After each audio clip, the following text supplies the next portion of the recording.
Hello there. What is going on, everybody? Today I am bringing to you some exciting news for Armadas. A project that I have been working on for a little while has been the Armada AI deck, and I hold it here in my hand. Now this has Kylo Ren. These are just Fantasy Flight sleeves, but this is the Armada AI deck that is going to allow you to play Armada by yourself against an AI-controlled, a deck-controlled opponent.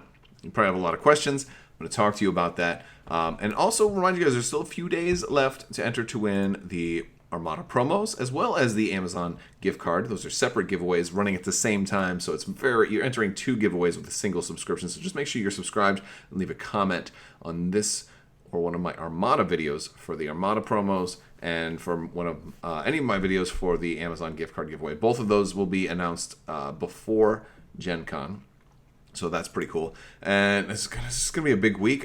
Super Star Destroyers came out at San Diego Comic-Con. Only 8 of them, from what I'm told, were available, and looks like one is on its way to me. So hopefully at some point in the middle of next week, might have a Super Star Destroyer to unbox for you, provided no disasters happen between now and then. So, well, or rather in the middle of this week, because, yeah, it's the beginning of the week. Well, anyway, a couple more days. Just hold out for a couple more days, and I'm trying to hold out. I'm kind of going crazy. But in the meantime, and while we wait for more stuff, we've got some Armada AI deck to talk about. So basically what I've designed is I've designed this deck of cards that is going to tell you everything to do for an opponent's setup, as well as an opponent's actions, what they're going to do, and how they're going to move. And movement is definitely the hardest part. So I'll give you a quick look at it. It's only 12 cards, and that's fine because you're really going to be shuffling it every time you draw. So you're not going to, be really drawing multiple cards very much. There's a few times you'll draw multiple cards, like if one doesn't have anything. And if you'll notice, they're kind of designed in the vein of an Armada upgrade card, and they have different symbols on them and to do basically whatever you need. Like if you're ever told to get a command, you're gonna reveal the top card and reference whatever command is up there. If you're ever told to get a defense token, you're gonna for whatever reason, whether it's accuracies or whatnot. But additionally, they have a lot of information. Some of them have bonuses. Some of them do not have bonuses. And these are extra things to make the AI a little bit harder, because the AI is going to follow this set algorithm. There's going to be certain things that the AI will basically always do, and there's going to be some things that the AI really struggles with because of this fact that there's a set algorithm. Let's take a closer look at one of the cards here. Now, every card is numbered at the bottom right from 1 to 12. This also allows me to expand if I want to add more cards. There's 12 cards. And the number is there for a number of different things. The number, for one, is useful for coin flipping, heads or tails. So if there's an upgrade and you're not sure if it's going to go off or not, you can the simple method is, okay, well, just pick a odd or even and then flip a random card. And if it's odd, you do it. If it's even, you don't. Simple as that. But sometimes you have to select a number for things as well, and this is useful for selecting a number. You're going to number the enemy ships, and so this will help you pick which ship gets activated. So how you have all your little numbers that come that you can mark which ship is which. Even if they're all different ships, you're going to number all of the enemy ships in that fashion, and they're going to go ahead and deploy that way. They're going to activate that way, and so you're going to just be like, all right, ship number 3. Okay, you go. Now, you're probably not always going to have 12 ships, so basically what you'll do is you just shuffle the deck, flip it over, and just keep flipping over cards until you get one that is in. Like if you've got 5 ships, then you're going to ignore everything that's not 1 through 5. So just keep flipping over cards until you get one. That's probably the most cumbersome part of the whole thing, because you might have to flip over a couple of cards that don't mean anything until you get one that has a number. But this is the best way that I've figured this. And there's plenty of other ways that it could have been done, but I wanted everything on one card. And I'm blocking part of the text here.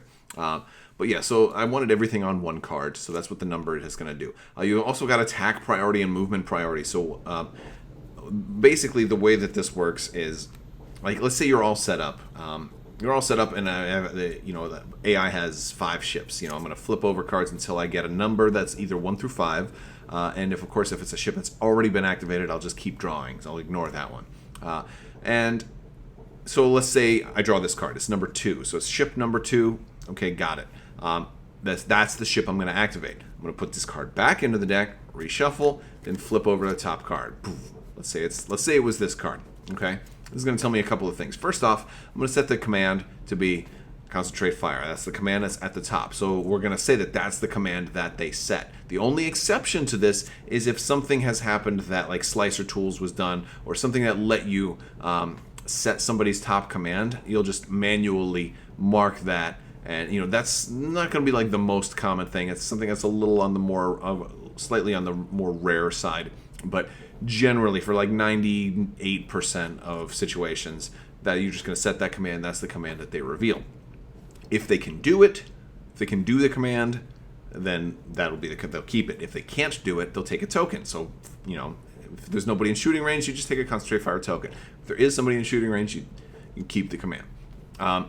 When you're activating a ship, you'll ignore the defense token portion at this point, because that's only used when you're pulling a card for defense tokens. So if you have to pull a card to determine something, to answer something, to make a decision, that's when you just pull a top card. You're going to be shuffling them after every pull anyway, unless, of course, you need to pull multiples in a row. Now, if there is a bonus, it would be right here. And the bonus was usually going to refer to the type of command. So, like, we can't see it in all of those, but there is like one of the squadron commands. With the bonuses, and all enemy squadrons have heavy this turn. And it's only just not this turn, but just this activation. The bonus is something that only applies to this ship's activation. There's, I think, 4 cards of the 12 that have no bonus, and this is meant to give just a little extra difficulty to make up for the fact that the AI is at a deficit. They're predictable. There's an algorithm they have to follow, and one of the biggest difficulties that I came to find with the AI is defense tokens, and that is when you're attacking an AI ship, you're going to randomly flip over a card to figure out which defense token they spend. And of course, and this is one of those times you'll flip over more than one. If I pull scatter and it's an ISD, well, then I'll just keep going until I get one that they have that is available. If I've spent accuracy and I've stopped their brace and I pull a brace, I'll just keep going until I get one that they are eligible to spend. And of course, they will spend that. So that's basically what the defense token thing is there for. It's also there for when they're attacking, they can pull a card, and if they get accuracies and they need to spend one, they'll do the same thing for a player-controlled ship. So that's what or any other game effect that says choose a defense token, something like that. They got intel officer or something like that. You anything that's going to require you to choose a defense token or make a choice, you'll just keep pulling a card. So that's like this whole deck is meant to be something that's going to have lots of different variation. And there's multiple versions of every defense token. If we go back, you'll see, the first 2 are redirect. Then we've got 2 scatter, we've got 2 evade, we've got 2 contain, and then we got 4 brace. Brace is, and that was done deliberately. I wanted there to be a slightly higher amount of brace, because brace is pretty important. A lot of the ships that you're going to use, it's tends to be a little bit more important especially for a wider variety of ships. So that's kind of the balance structure that was gone. As far as actual defense tokens, there is actually 3 of each type. There's both of the redirects have concentrate fire, both of the scatters have nav, both of the evades have squadron, and both of the contains have engineering. That's fine, because those aren't really too terribly related to each other, because usually when you're pulling a card to activate a ship, you're usually ignoring the defense image that's on there. And then for the brace ones, there's 1 of each to round it out and make it 1 extra. So attack priority and move priority. Now, there's like a golden rule for attack priority. This one is actually pretty simple. This is actually one of the like more bare bones cards. This is an easier card to get. It's just simply attack the closest ship. Generally, all things considered, a lot of these enemy ships will default to the closest target. And they kind of, there's a couple of like basic strategies that they'll go for when attacking. And basically, like, they'll always do like the biggest attack first. So if you've got like a front arc and a side arc, and your front arc is the bigger arc, they'll take the front shot first, and then they'll take the side arc. And if they have multiple ships, then they'll follow their attack priority. Sometimes the attack priority will be like go for the enemy flagship if you can. Or it'll be attack the ship with with the most damage cards on it, or the fewest health remaining, because those two things can be different. Those can be quite different. A flotilla with 2 damage cards is very different than an ISD with 4 damage cards. The ISD has more damage cards on it. The flotilla has less health remaining. So there's things like that. There can be go for the ship that is farthest from you. Try to attack the ship that you can roll the most dice against. That is going to be your attack priority. And so you're always going to follow the attack priority and let that be there. And then the closest ship will always be a tiebreaker if multiple ships meet your attack priority, or if no ships meet your attack priority, but there are other ships that are there. Now, movement is the hardest part to do this, because the tool, it's not just a simple, like in X-Wing you can just say just do a 3 straight, do it, you're moving this tool and you're making all kinds of decisions when you make your movements. So there's a couple of specific criteria I have. And by the way, the PDF for all of this is available on Crabbok.com right now. If you go to Crabbok.com, you'll see a custom content link at the top. You'll be able to have access to every expansion I've created, whether it's the space station, the Deep Space Nine expansion, the Nunchuck expansion, which was a bunch of ship titles. I did that a while back, as well as this. I have the PDFs, all the files you need to download and print this yourself. You can do this today. It's free. I don't ask anything in return. But be cool if you if you do end up doing this. I'd love to hear what you think. Maybe let me know on like social media or something like that, or if you're playing an AI game, take a picture and share it on Twitter, tag me in it, or something like that, or just have fun, Or if you notice there's like some stuff like you couldn't resolve, let me know. Maybe I can, because this is a living document, I can append it. But all the rules for this are also written on there, as well as the PDF to download.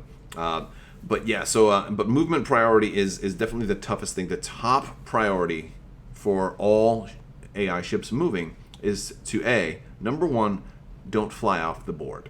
They will, no matter what you have to do, don't fly off the board. So while I have movement priority here, this is the part that's going to change. This is actually like the third priority is movement priority. So first thing is don't fly off the board. Second thing is don't ram friendly ships. So in other words, you will ram a friendly ship if that's the only way you can prevent flying off the board. Okay. Now the third movement priority is this right here. You want to, and it's going to be different for wherever you go. Like in this case, it's move closer to the enemy flagship. So you're going to try to go straight at the enemy flagship. Now you're not going to try to lead ships. You're going to go to wherever they are at the time of activation. So if they haven't gone yet, that's a failing of the AI. You're going to simply, it becomes.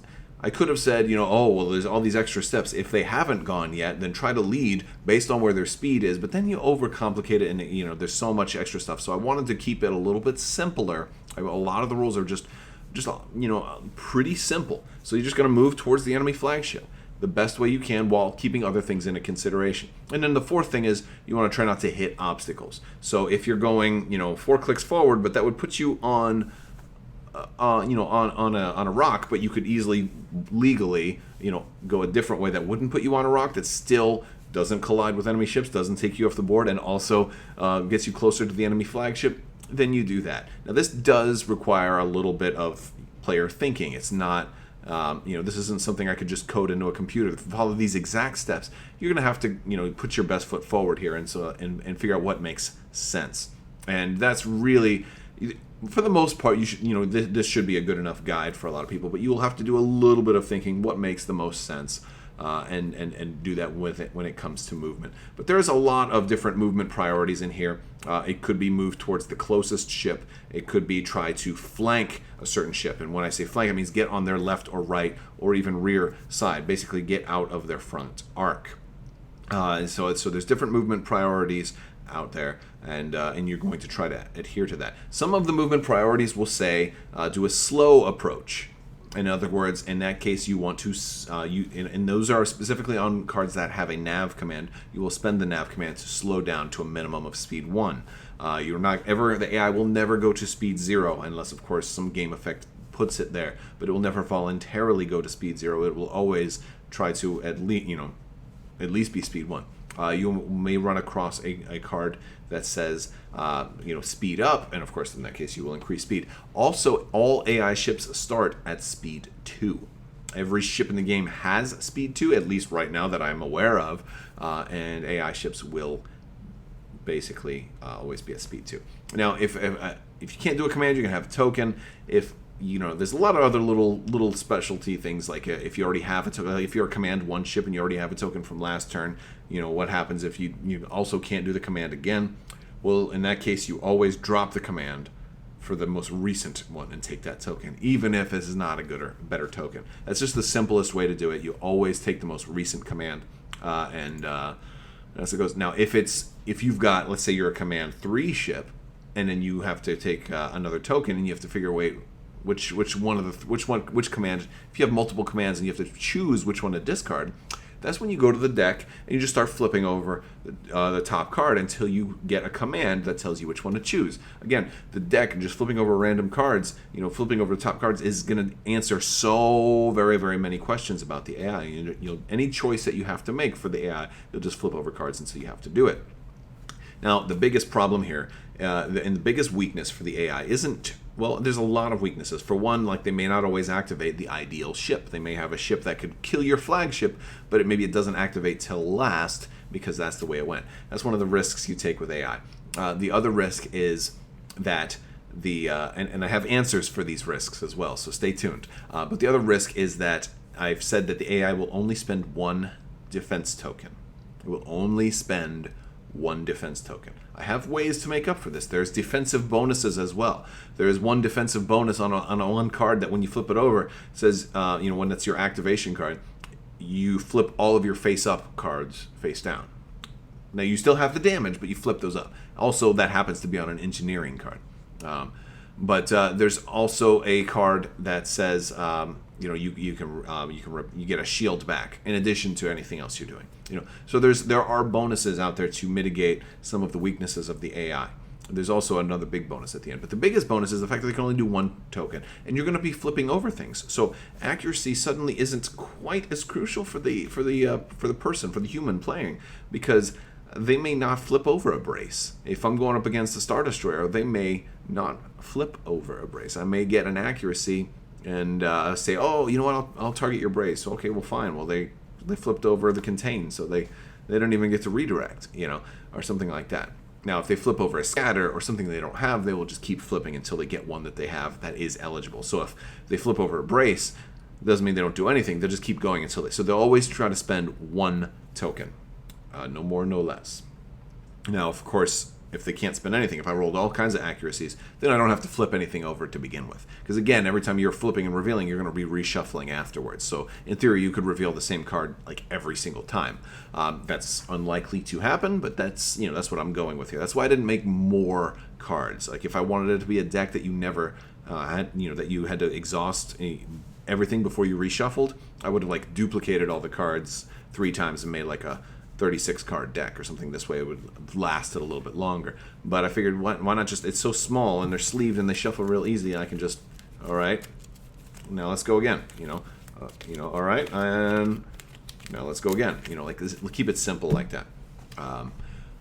So I really tried to lean towards simplicity, but even so, I still ran into a lot of extra little things like squadrons. How are they going to work what if you do a squadron command? Well, I said, okay, squadrons are always going to target other squadrons first. They're always going to try to attack other squadrons first or move to other squadrons first.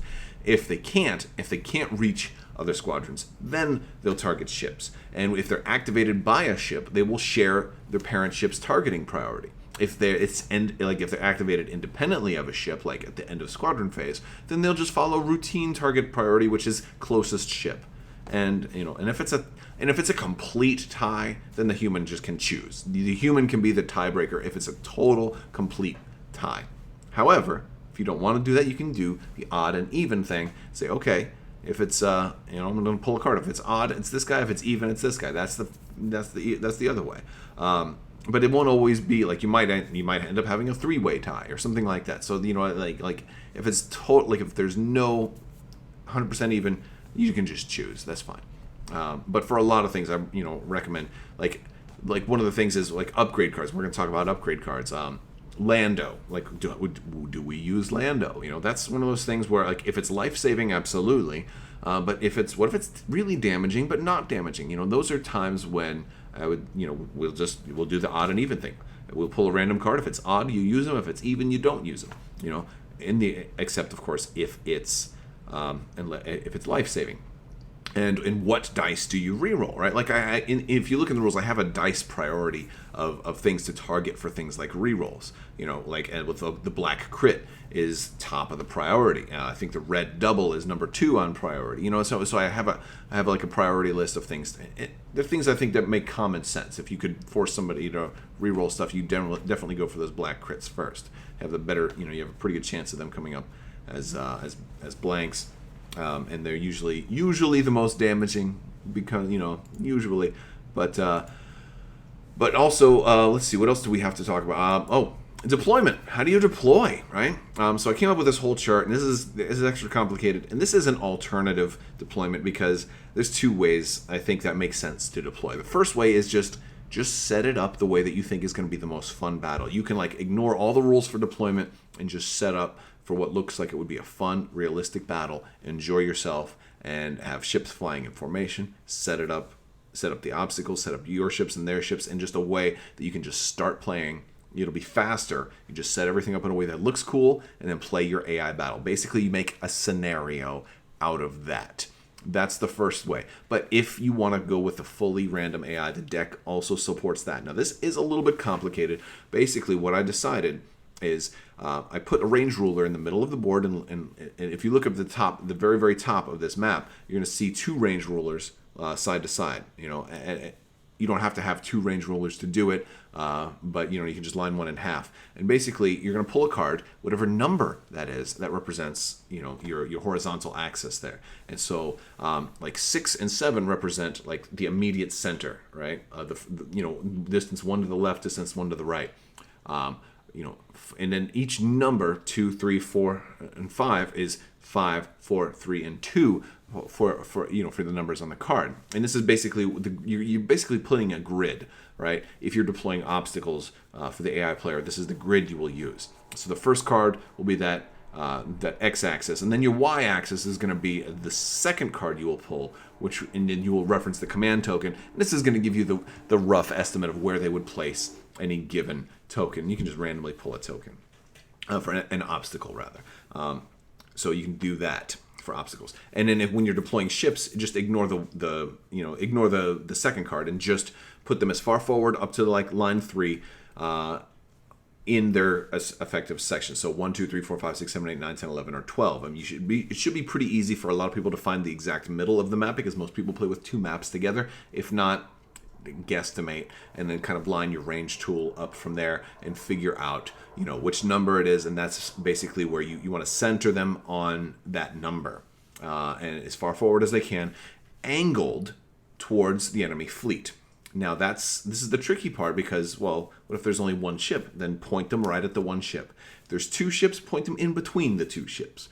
If there's 2 ships over here and 1 all the way over there, point them towards the largest grouping of rebel ships. So I have all this stuff detailed on Crabbok.com under the AI section under custom content. But yeah, or you could just ignore this whole complicated, because this could slow things down. And so this is just if you really want to totally randomize everything, or you can just set up for a thematic battle. Now, a couple other things I want to talk about. Now, one of the biggest things I have to get through the difficulties of an AI being effectively stupid is points.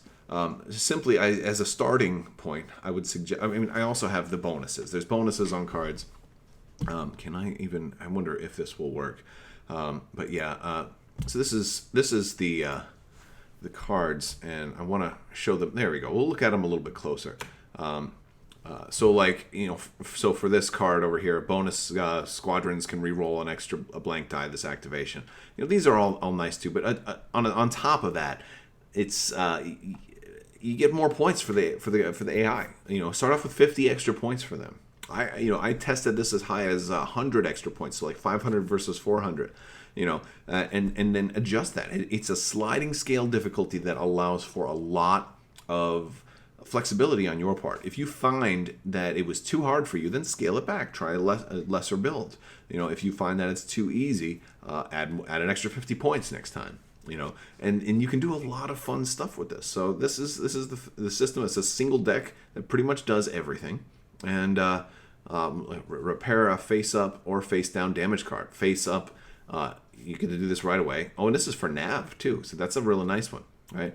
And so there's a lot of pretty cool bonuses on here that are going to help. If you'll notice, in the first 8 cards, half of them have bonuses, and in the last 4, they all have bonuses. So probability, you're more likely to get a bonus. There's only your two-thirds chance to get a bonus. So that's pretty cool. Only 4 out of the 12 do not have a bonus. If you ram ships, look at this one here. If you ram ships, inflict 1 extra damage on them. Be face down, but that's still, that's pretty cool. There are some directives, and this one particularly, your move priority is to ram the nearest ship. Now that's enemy ship. You're never going to violate the rule number 1, which is avoid ramming friendly ships. So yeah, like I tried to think of a lot of stuff, and a lot of the rules involving this came from testing it out a little bit. But I would love to hear what you guys think. These files are up on Crabbok.com. You can get them right now, and read over the rules. Let me know what you guys think.